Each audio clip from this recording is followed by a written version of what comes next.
Eu acho fundamental que a gente use a palavra história e a palavra narrativa para conversar sobre isso, porque é o que o texto que nos lega a revelação sobre quem é Deus faz, né? Contar uma narrativa. E nessa narrativa, quando a gente lê o texto bíblico sequencialmente, a gente vai perceber uma coisa que frustra um pouco desses debates. Uma parte substancial desses debates, como o reverendo Giordano colocou e bem colocou aqui, parece deslocar para o centro da teologia não apenas a soteriologia, mas um determinado tipo específico de soteriologia, de doutrina da salvação. E a narrativa bíblica não faz isso. A soteriologia não está no centro da narrativa bíblica, sequer esse é o assunto principal. Qual que é a confusão, então, que a gente faz? A confusão que a gente faz é achar que Lutero pensava que a justificação pela fé era o centro da fé cristã. Lutero nunca creu nisso. Lutero nunca disse isso. E é pensar que a reforma é a base da fé cristã. Lutero nunca pensou isso. Lutero não fundou uma religião.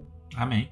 Lutero não fundou uma religião. Lutero reformou algo que carecia de reforma, um cristianismo que carecia de reforma. Lutero identifica a justificação pela fé, sim, como o centro da reforma, mas ele nunca pensou que a reforma era o centro do cristianismo. Então, a justificação pela fé é, de fato, o centro do que a reforma fez no século XVI.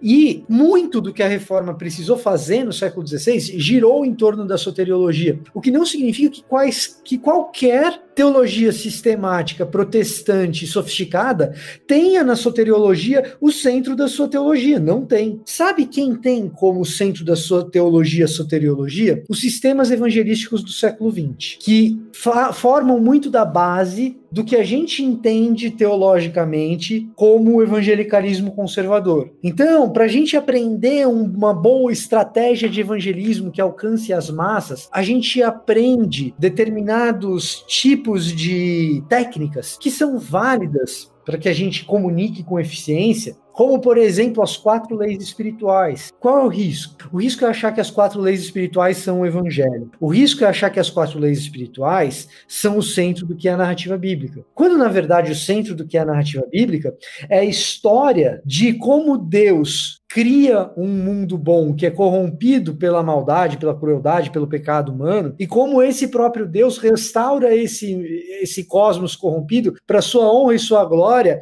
e por meio da sua graça chama esse ser humano que estragou a sua obra para um convívio de shalom com ele mesmo e com a própria criação. E como ele restaura essa obra criada originalmente boa e corrompida pelo pecado, em um novo céu e uma nova terra, em um novo cosmos, restaurados pela graça e para sua própria glória. Essa é a grande história que é contada por meio do texto bíblico, com Cristo e a sua obra redentiva no centro e no ápice de tudo. Daí que a gente tem algumas dificuldades, que quando alguém chega e fala assim, a gente tem que tirar a justificação pela fé do centro da nossa teologia para colocar o Cristo vitorioso no centro da teologia, algumas pessoas vão dizer, falta, cartão amarelo, esse cara está corrompendo a fé reformada. Não, ele não está corrompendo a fé reformada nem a fé luterana nesse sentido. Ele só está reorganizando o centro da teologia e tirando a soteriologia de um trono que ela jamais deveria ocupar. Porque quando a gente coloca a soteriologia no trono, a gente está tirando Jesus dele.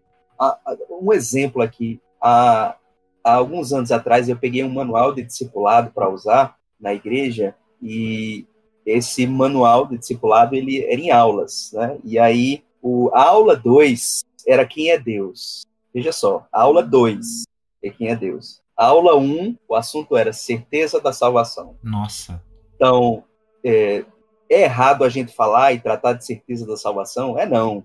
Mas como estudo 1, como aula 1, então eu acho que essa questão aí que o Vitor falou, de 4 leis espirituais e tudo mais, tudo isso forma o nosso imaginário evangélico brasileiro, e aí, enfim, recolocar, isso é um trabalho que os teólogos têm feito ao longo do século XX, e recolocar a Trindade no centro, né? Recolocar Deus Pai, Filho e Espírito Santo no centro, recolocar a narrativa no centro, então, a Trindade econômica no centro do discurso da igreja, ver a própria igreja como ícone da Trindade, então, recolocar a teologia.